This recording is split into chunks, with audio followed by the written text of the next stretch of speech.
अस्सलाम वालेकुम फ्रेंड्स। आज हम बात करेंगे हाउ टू प्रिपेयर एमसीक्यूज़ और क्या स्ट्रेटजी होनी चाहिए और एमसीक्यूज़ से क्या फ़ायदा होता है तैयार करने से। सबसे पहली बात यह है कि एमसीक्यूज़ 20 नंबर के होते हैं। 20% मार्क्स एमसीक्यूज़ के होते हैं।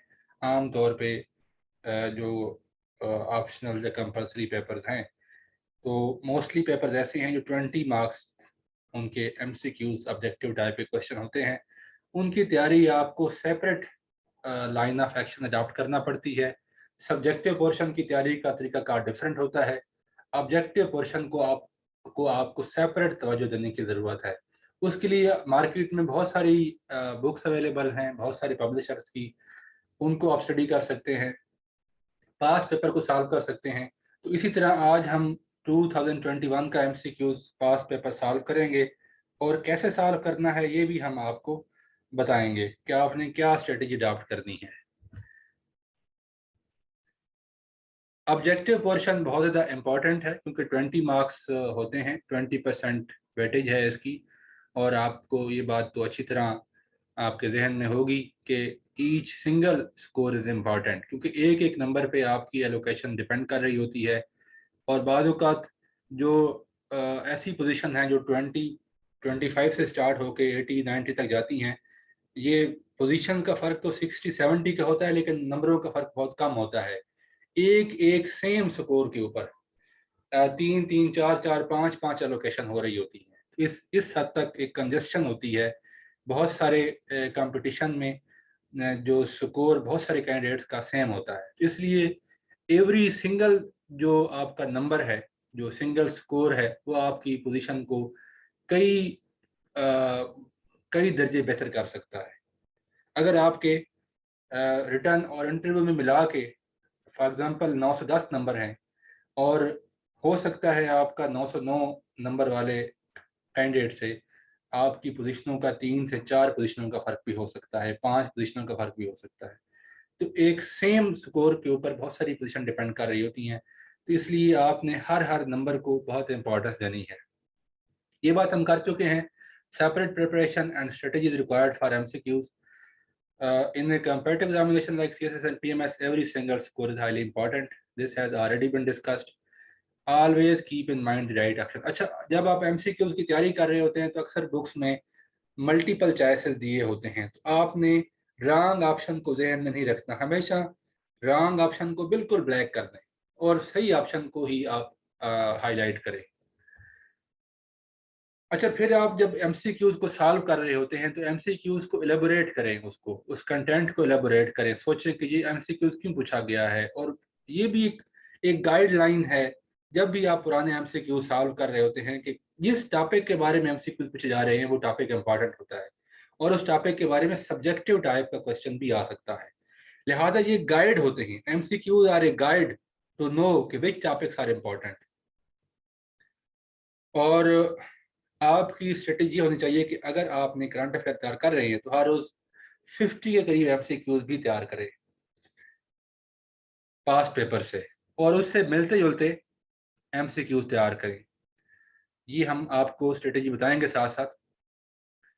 और जब आप पुराने पेपर से एमसीक्यू सॉल्व करते हैं तो वो आपको एक गाइडलाइन फ्राहम करते हैं कि फ्यूचर में किस तरह के एमसीक्यूज आ सकते हैं, और एक तरह की प्रेडिक्टेबिलिटी देते हैं आपको। आप किसी हद तक ये जज कर सकते हैं कि किस तरह के एमसीक्यूज फ्यूचर में आ सकते हैं।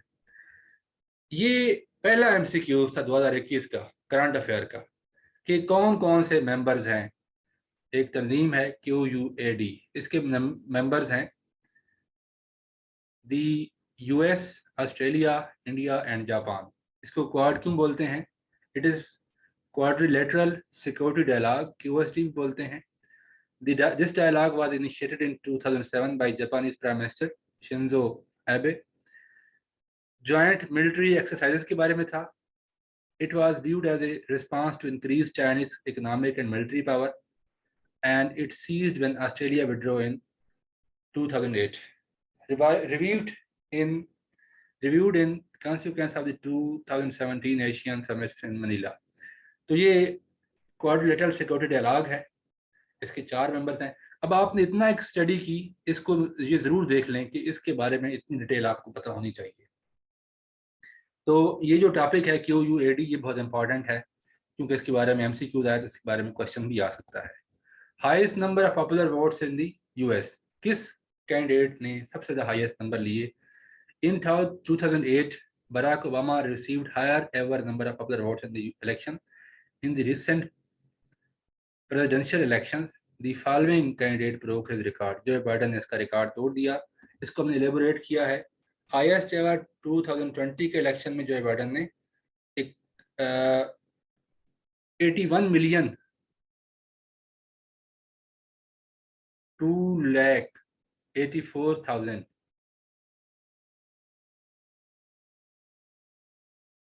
666 वोट लिए। यानी कि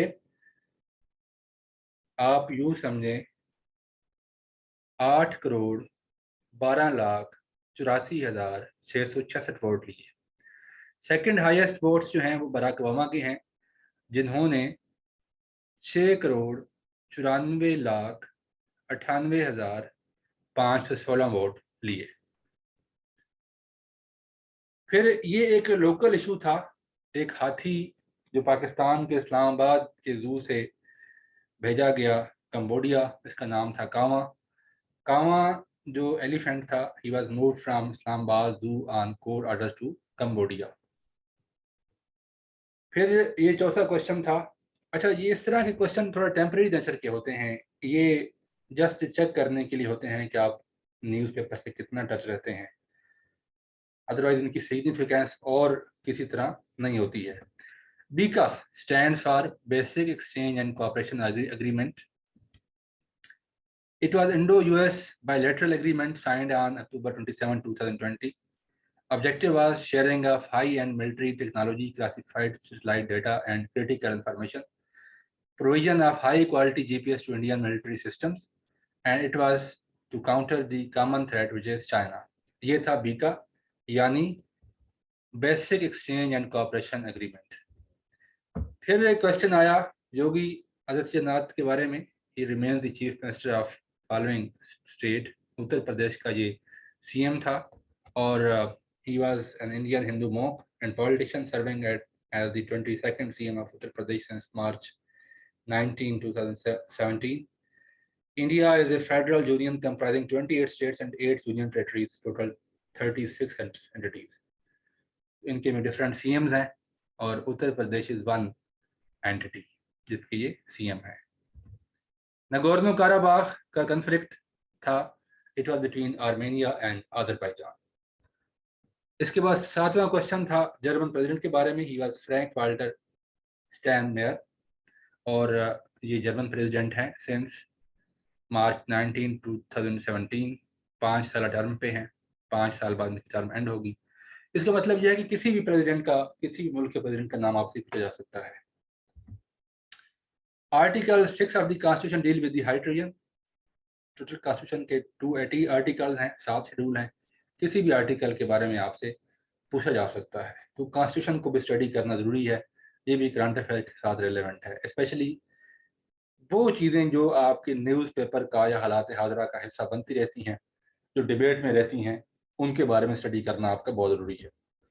2020 का नोबेल प्राइज़ लिया वर्ल्ड फूड प्रोग्राम ने, और अब हम इससे अंदाजा आपने प्रेडिक्ट करना है कि 2021 का नोबेल प्राइज़ किसने लिया, तो ये आपने खुद अंदाज़ा लगाना है और ख़ुद इसको तैयार करना है। Maria Ressa and Dmitry Muratov for their efforts to safeguard freedom of expression in the Philippines and Russia. इसी तरह हर साल का पीस नोबेल प्राइज़ जो है वो बहुत इंपॉर्टेंट होता है, वो आपने याद रखना होता है, इसको ज़रूर देखा करें। Brexit referendum was held under the premiership of David Cameron, जो कि प्राइम मिनिस्टर रहे 11 मई 2010 से लेकर 2016 जुलाई 13 तक, और ये रेफरेंडम जो है ये हेल्ड हुआ जून 23 को 2016 में। उस वक्त यूके के PM थे डेविड कैमरून। 2020 का PSL जीता कराची किंग्स ने, और 21 का PSL आपने, ये क्वेश्चन 2020 के PSL के बारे में था। चांसेस हैं किसी हद तक कि आपको याद होना चाहिए कि अगले साल क्वेश्चन आ सकता है कि 2022 का PSL किसने जीता, तो वो है लाहौर कलंदर्स, और ये लाहौर में हुआ। मुल्तान सुल्तान इसकी रनर अप टीम थी। नेशनल असेंबली की सीट 342 हैं। इसी तरह सेनेट की भी पूछी जा सकती हैं, और डिफरेंट प्रोविंशियल असेंबली की सीटों का भी पता होना चाहिए।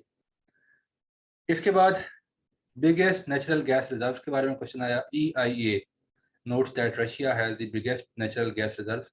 EIA का मतलब है the US Energy Information Administration। ये US Energy Information Administration की रिपोर्ट थी कि Russia has the biggest natural gas reserves. Since January 2019, the legislative elections in Israel have been held 3 times. पहली दफा मार्च 23, 2021 में, पहली दफा 17 सितंबर 2019, फिर 2 मार्च 2020 और फिर 23 मार्च 2021। 3 दफा लेजिस्लेटिव इलेक्शन हुए इजराइल में।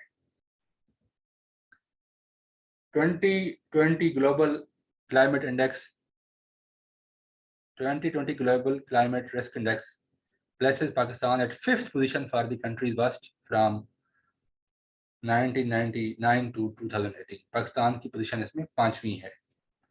1999 से लेकर 2018 तक वर्स्ट हेल्ड कंट्री में पाकिस्तान 5वें नंबर पे है।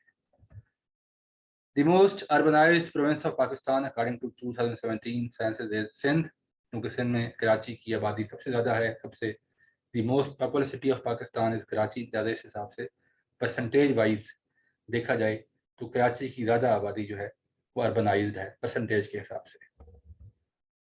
फिर ये क्वेश्चन था, 3-4 ऑप्शन थे, उनमें से कोई भी मेंबर ऐसा नहीं था जो SCO का मेंबर होता। तो आपको पता होना चाहिए कि SCO के मेंबर्स कौन से हैं। China, India, Kazakhstan, Kyrgyzstan, Russia, Pakistan, Tajikistan, Uzbekistan. इसके लिए आप ये जो है CIKRPTU, इसका अब्रीविएशन भी बना सकते हैं अपने हिसाब से, और इस तरीके से आप याद रख सकते हैं कि मेंबर स्टेट्स ऑफ SCO। एक दफ़ा हम लेक्चर भी करेंगे इन तमाम टॉपिक्स के ऊपर, सेपरेट लेक्चर भी देंगे, लेकिन ये हम आपको MCQs तैयार करने का तरीका बता रहे हैं। इसी तरह सार कंट्रीज के बारे में क्वेश्चन आ सकता है। ECO के बारे में आ सकता है, कौन कौन से मेंबर कंट्रीज ECO के हैं। आसियान के मेंबर पूछे जा सकते हैं। Pakistan needs 12 votes from fat of members to exit from grey list. Grey list से निकलने के लिए पाकिस्तान को 12 वोट्स चाहिए फैट ऑफ मेंबर से। अगली बात, the book the battle for Pakistan was written by Shuja Nawaz, who is political and strategic analyst. और आखिरी क्वेश्चन था कि जो US का प्रेसिडेंट मुंतखब होना होता है, उस कैंडिडेट को, US प्रेसिडेंशियल इलेक्शन के कैंडिडेट को जीतने के लिए 270 मिनिमम इलेक्टोरल वोट्स चाहिए, क्योंकि US का जो इलेक्टोरल कॉलेज है वो 538 वोटों पे है, और उसकी जो विनिंग बनती है वो 270 बनता है, यानी ऑलमोस्ट मोर देन हाफ। इसका अगर निकाला जाए तो 269 बनता है, हाफ। तो आपको जीतने के लिए 270 वोट चाहिए होंगे। तो ये था MCQs 2021 का। होपफुली आपको इससे आपकी इंफॉर्मेशन में इजाफा हुआ होगा। मिलते हैं अगले लेक्चर के साथ। Keep in touch with this YouTube channel, like and subscribe and give your feedback. Take care. Allah Hafiz.